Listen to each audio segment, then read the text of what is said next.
Capítulo 1. Ser autor da sua história. O resgate da liderança do eu. Primeira lei da qualidade de vida. Primeira semana do Pike.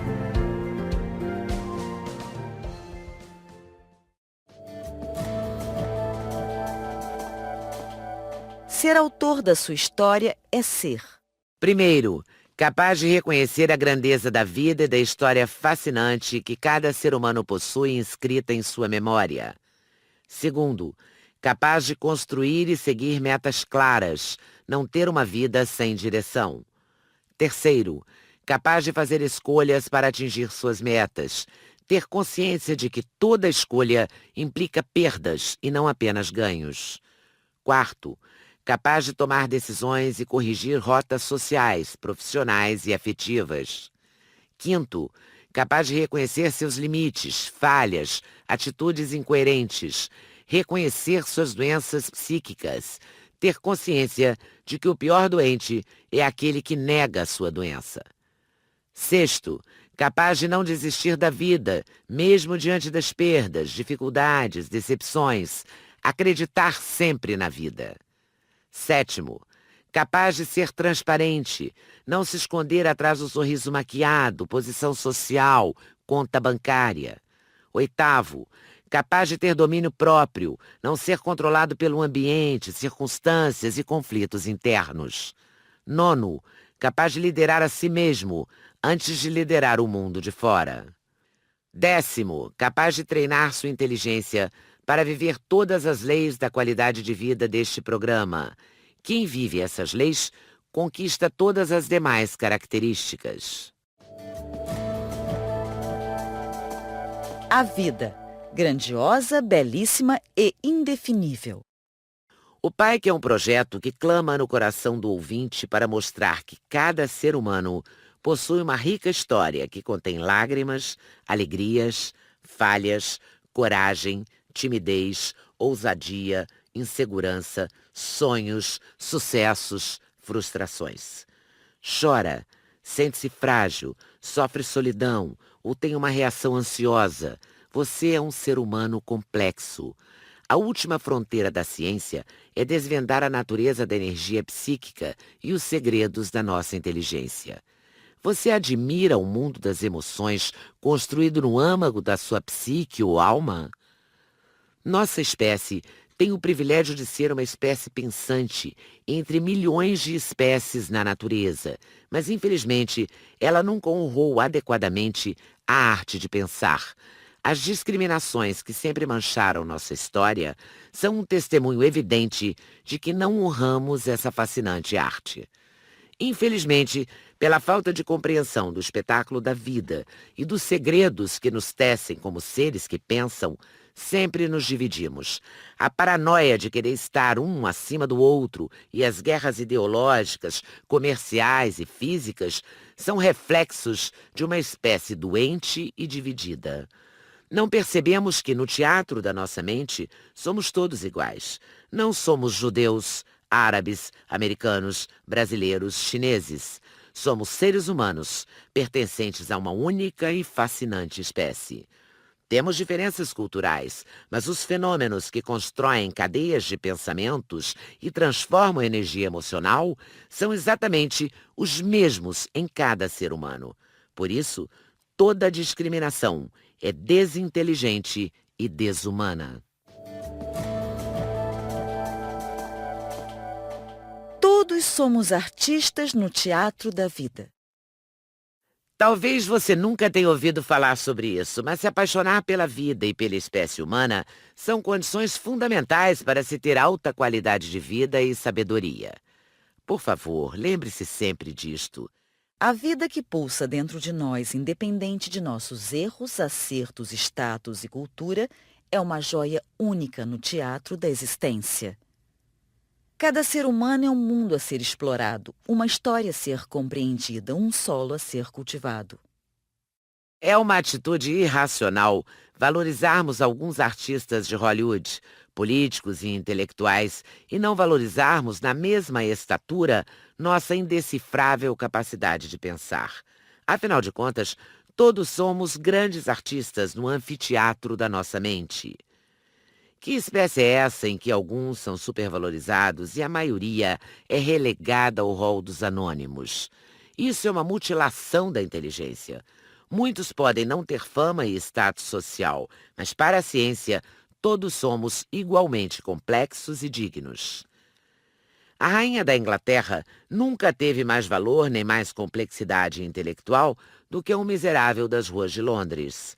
Einstein e Freud não tiveram mais segredos psíquicos do que um faminto do terceiro mundo. Essa é uma verdade científica.